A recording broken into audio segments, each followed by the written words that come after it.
তখন আবার আশেপাশে যারা ডাক্তার ছিল সবাই বলতেছে সময় খুব অল্প। রক্ত, আল্লাহ হসপিটালে তিনজন ভাব, আমি নিজেও দিছি, আমার রক্ত মিলছে।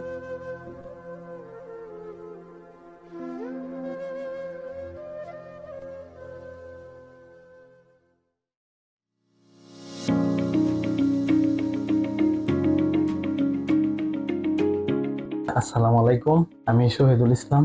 আমার বাড়ি নীলকুঠি, মাহমুদাবাদ। আমার যে রোগী হঠাৎ পেটে ব্যথা শুরু হইলো। পেটে ব্যথার পরে বলতেছে গ্যাস্ট্রিক গ্যাস্ট্রিক, ওষুধ খাইলো। 5-10 মিনিটের ভিতরে সে পরে অজ্ঞান হয়ে পড়ে গেল। তারপরে সাথে সাথে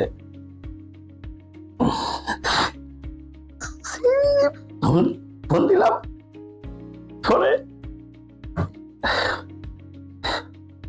আসার সময়ও সিএনজিতে আবার অজ্ঞান হয়ে গেল। অজ্ঞান হওয়ার পরে মাথায় আর কাজ করে না, আমি কি করব। আমরা সিদ্ধান্ত নিলাম ইসরাত জাহান ম্যাডামের কাছে নিয়ে আসবো। ইসরাত জাহান ম্যাডামের কাছে আনার সাথে সাথে তখন দৌড়াদৌড়ি করে সবাই নামায়া নার্সরা তারা ভিতরে নিল। ভিতরে নেওয়ার পরে 2-4 মিনিটের ভিতরেই হার্টবিট পাইতেছে না, তার কিডনিও অকিজু মানে কাজ করতেছে না।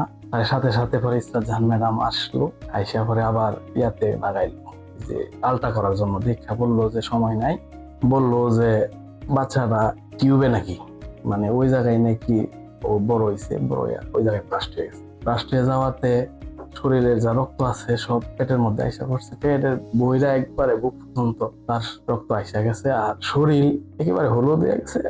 কি করলে ভালো ম্যাডাম? ম্যাডাম বললো যে এখন আপনার ইচ্ছা, আপনি ঢাকাতে নিয়ে যেতে পারেন। তখন আবার আশেপাশে যারা ডাক্তার ছিল সবাই বলতেছে সময় খুব অল্প, হার্ট ব্লক, হার্ট কাজ করতেছে না, আর প্রেশার নাই। তখন আমার বোনের হাজবেন্ড বললো না, ইমিডিয়েটলি এখানে তাড়াতাড়ি কি করা যায়। আমরা অ্যাম্বুলেন্স নিয়ে আসছি ঢাকা নেওয়ার জন্য, ঢাকা নেওয়ার মতো তার কোনো সুযোগ নাই। তারপরে আল্লাহর কি অশেষ রহম, ম্যাডামে অপারেশন শুরু করবো, কিন্তু অনেক রক্তের প্রয়োজন।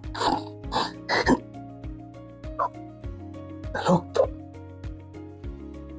আল্লাহ হসপিটালে তিনজন ভাব, আমি নিজেও দিছি, আমার রক্ত মিলছে।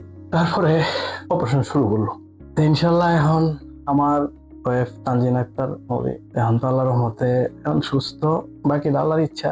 ইনশাল্লাহ এখন সেবার মান আল্লাহর রহমতে খুবই ভালো। তার নার্স অন্যান্য জায়গা থেকে জিজ্ঞাসা করে ভালোই, অনেক পরিষ্কার আমার কাছে লাগছে।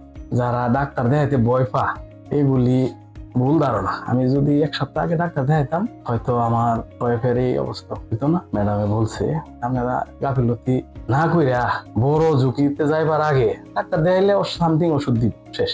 আপনারা আমরা অত এলাকার ভৈরবের আশেপাশে যারা আছে সবাই এটাই বলবো, যে জায়গায় 24 ঘন্টা থাহে ডাক্তার ইসরাত জাহান ম্যাডামের মতো থাহে, আপনারা ওই জায়গায় নেন, যাতে রোগীরা চিকিৎসা পা।